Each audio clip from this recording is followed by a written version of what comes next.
नमस्कार, मैं Rajesh Lakhera, assistant professor chemistry, government girls college Taranagar Churu. आज अपना टॉपिक है मोलर कंडक्टेंस, यानी कि मोलर चालकता, या इसे अपने मोलर चालकता कहते हैं। अब मोलर चालकता होती क्या है, इसे समझो कि मोलर चालकता होती है कि एक मोल कोई भी विद्युत अपघट्य है। विद्युत अपघट्य का मतलब है जैसे कोई जिसका विद्युत अपघटन हो जाए, मान लो NaCl है या KCl MgCl2 जो भी है, एक मोल विद्युत अपघट्य कितने विलियन में गुणा हुआ है? VmL विलियन में। ये टोटल विलियन क्या है? एक पात्र है, इसमें टोटल विलियन है वो VmL। मान लो कि एक मोल विद्युत अपघट्य कितने ml में गुणा हुआ है? VmL में। तो एक मोल विद्युत अपघट्य जितने भी विलियन में गुणा हो उस संपूर्ण विलियन की, यानी कि ये संपूर्ण विलियन है, इसकी जो भी चालकता होगी उसी को क्या कहेंगे? मोलर चालकता कहेंगे, यानी कि मोलर कंडक्टेंस कहेंगे। दोबारा देखो कि एक मोल इलेक्ट्रोलाइट, एक मोल विद्युत अपघट्य जितने भी विलियन में उपस्थित हो उस संपूर्ण विलियन की चालकता को क्या कहा जाता है? मोलर चालकता, यानी कि मोलर कंडक्टेंस कहा जाता है, या मोलर कंडक्टिविटी भी कह सकते हैं। तो इस विलियन का आयतन कितना है? VmL। इलेक्ट्रोलाइट कितना गुणा हुआ है? 1 मोल। इस संपूर्ण विलियन की चालकता को क्या कहा जाता है? मोलर चालकता। अब अपने इससे पहले अपने पढ़ा था कि इकाई आयतन की जो चालकता होती है उसे कप्पा कहा जाता है, और कप्पा कहा जाता है विशिष्ट चालकता को। कप्पा किसे कहा जाता है? विशिष्ट चालकता। विशिष्ट चालकता को क्या कहा जाता है? कप्पा कहा जाता है। इकाई आयतन की चालकता को कहा जाता है कप्पा। कप्पा होती है विशिष्ट चालकता, यानी कि स्पेसिफिक कंडक्टिविटी। आजकल स्पेसिफिक कंडक्टिविटी को IUPAC ने कहा है कि कंडक्टिविटी, स्पेसिफिक कंडक्टिविटी को कहा जाता है, यानी कि कप्पा को ही कंडक्टिविटी कहा जाता है, कप्पा को ही चालकता कहा जाता है। यानी कि सबसे पहले चालकता C थी, C को चालकता कहा जाता है, C या G कह देते थे कई, तो कि 1/R को। ये चालकता नहीं है, ये चालकता है, ये कंडक्टेंस है, न कि कंडक्टिविटी है। ये कंडक्टेंस है और ये कंडक्टिविटी है, यानी कि ये चालकता है, ये चालकता है। अब इकाई आयतन की चालकता को कहा जाता है कप्पा, तो VmL की चालकता को कहेंगे अपने कप्पा V। और VmL क्या है? VmL वह आयतन है जिसमें 1 मोल विद्युत अपघट्य घुला हुआ है।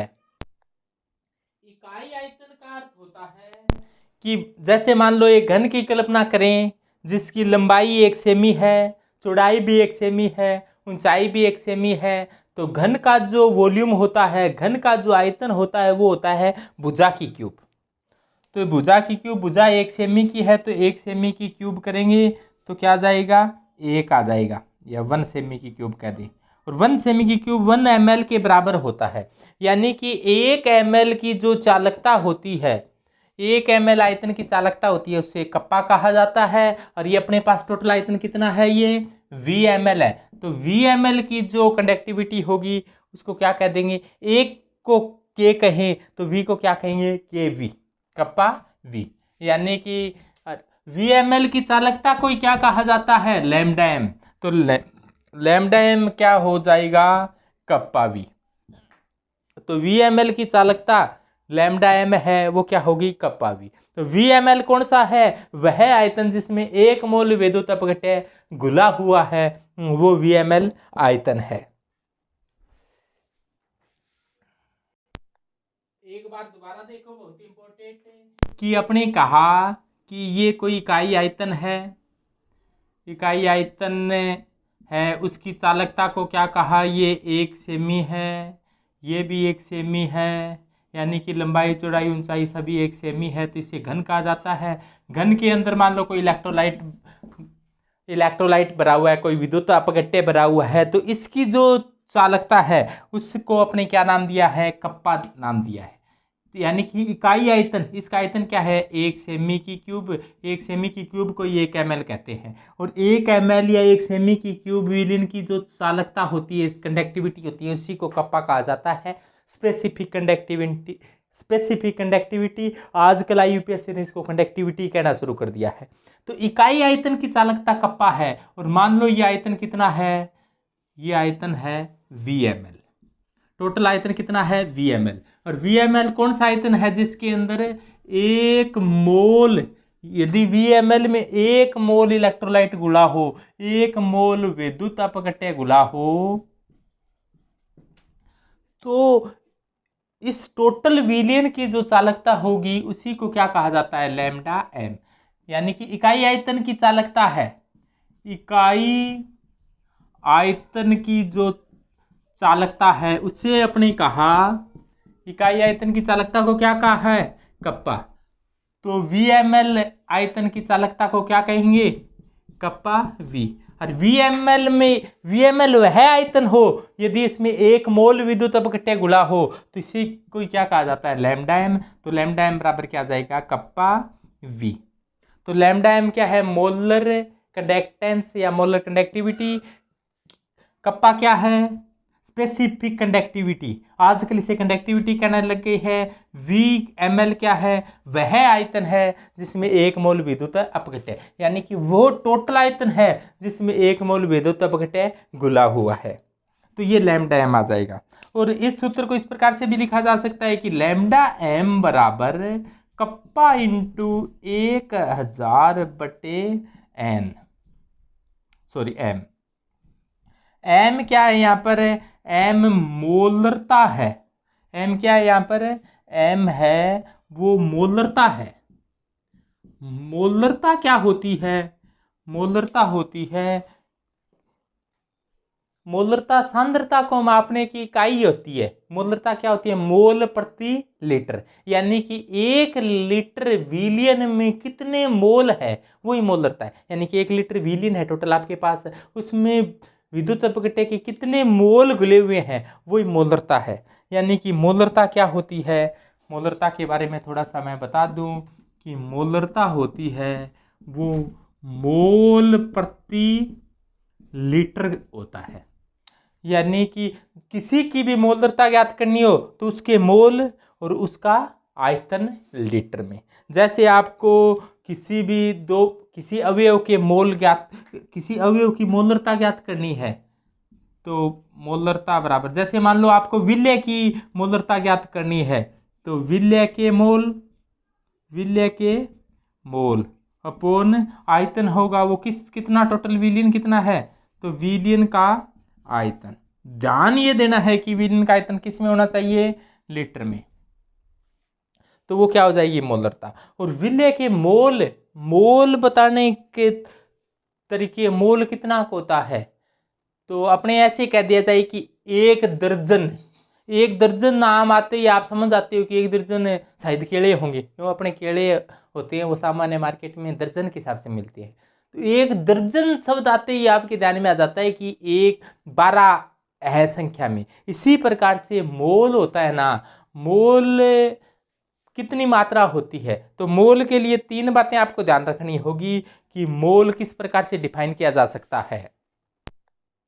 तो मोल बताने के 3 तरीके होते हैं। किसी के आपको मोल बताने हो तो मोल बताने के तरीके 3 होते हैं। मान लो कि 1 मोल है, आपको कोई कहे कि 1 मोल है, जैसे आपको कहे मेरे पास 1 मोल चीनी है, 1 मोल हाइड्रोजन है, 1 मोल नाइट्रोजन है, 1 मोल ऑक्सीजन है, तो उसके पास कितना के मटेरियल है। आपको कह दिया जाए 1 मोल आपके पास शुगर है तो कितनी शुगर है, 1 मोल हाइड्रोजन है तो कितनी का हाइड्रोजन है, 1 मोल ऑक्सीजन है तो कितनी का ऑक्सीजन है। तो मोल होता है वो 3 तरीके से बताया जा सकता है। एक तो बताया जा सकता है कि संख्या के रूप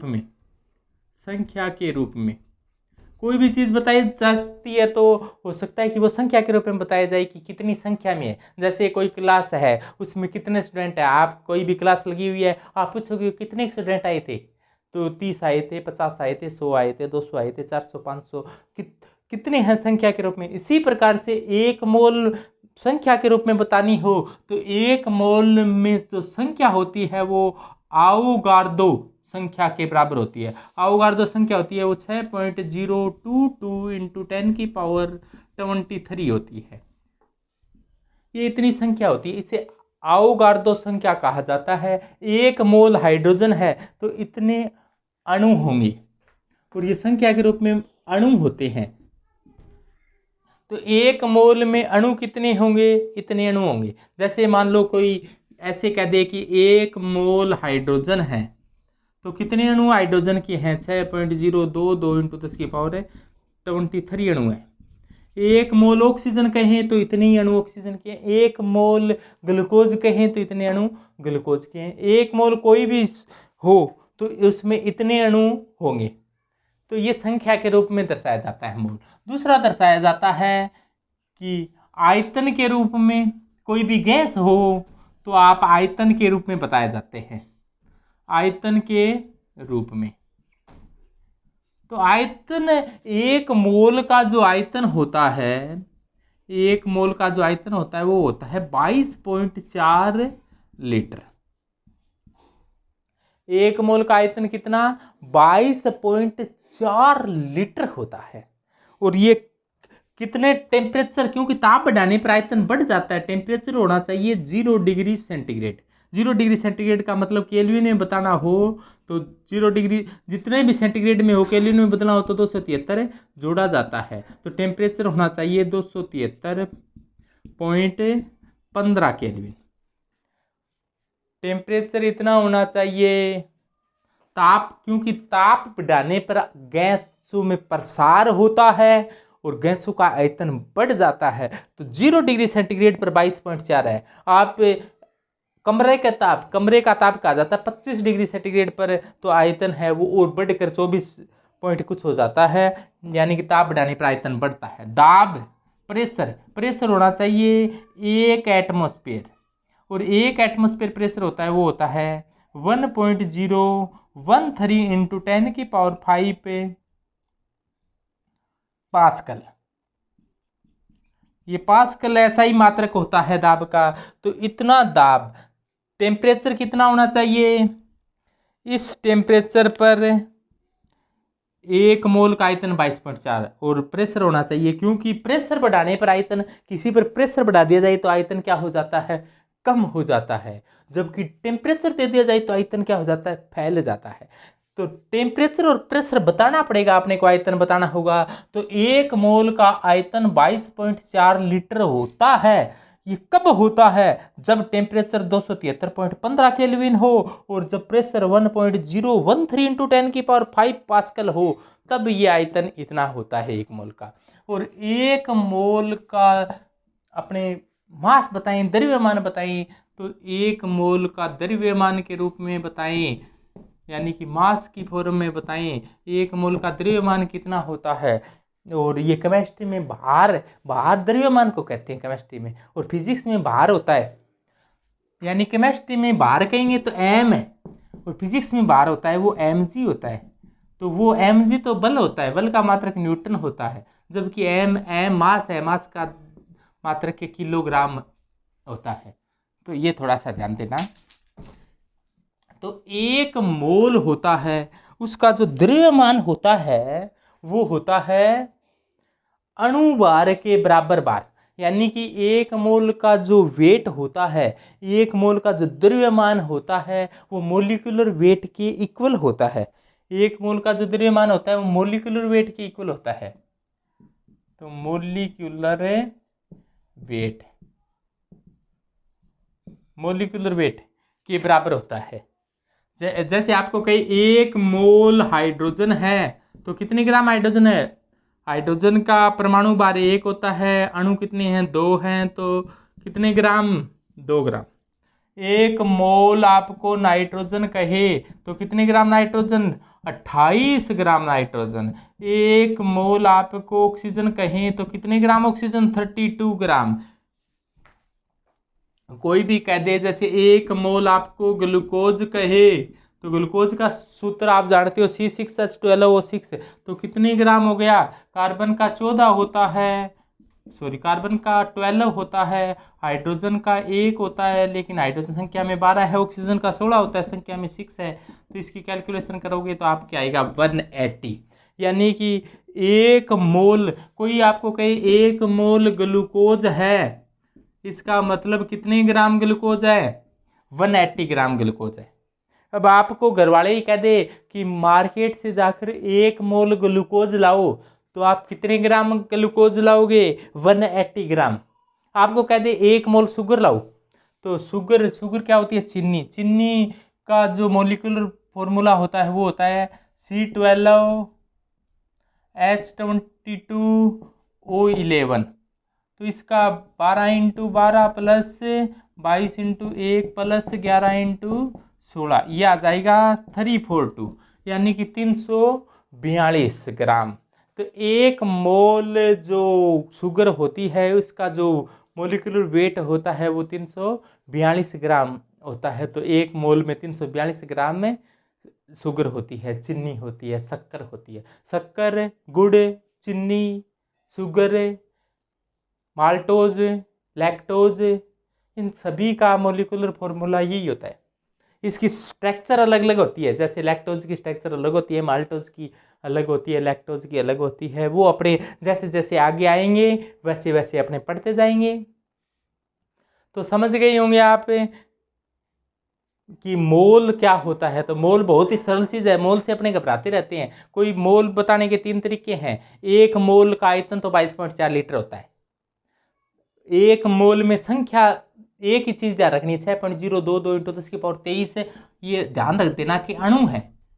1 मोल में इतने अणु, 1 मोल का आयतन 22.4 लीटर है। बस इन दो में तो एक ही की डाटा है, 6.022 × 10⁻23 22.4।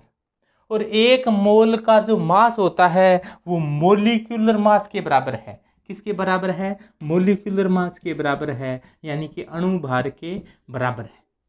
तो समझ गए होंगे। 1 मोल में संख्या बोलो 6.022 × 10⁻23। 1 मोल का आयतन बोलो 22.4 लीटर। और 1 मोल का द्रव्यमान बोलो मोलिकुलर वेट के बराबर, अणु भार के बराबर होता है।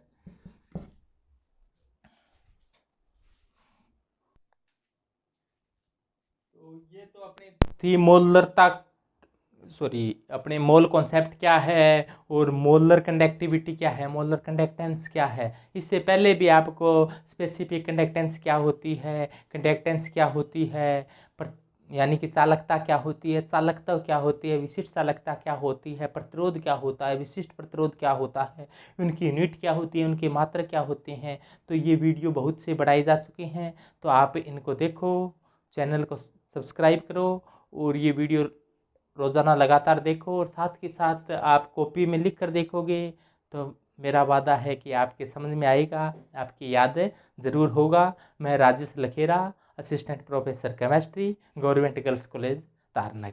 धन्यवाद। अपने अगला टॉपिक के अगला जो वीडियो है वो है, ये तो मोलर कंडक्टिविटी थी, इक्विवेलेंट कंडक्टिविटी के बारे में पढ़ेंगे अपने, और कंडक्टिविटी कैसे ज्ञात की जा सकती है उसके बारे में पढ़ेंगे। तो धन्यवाद।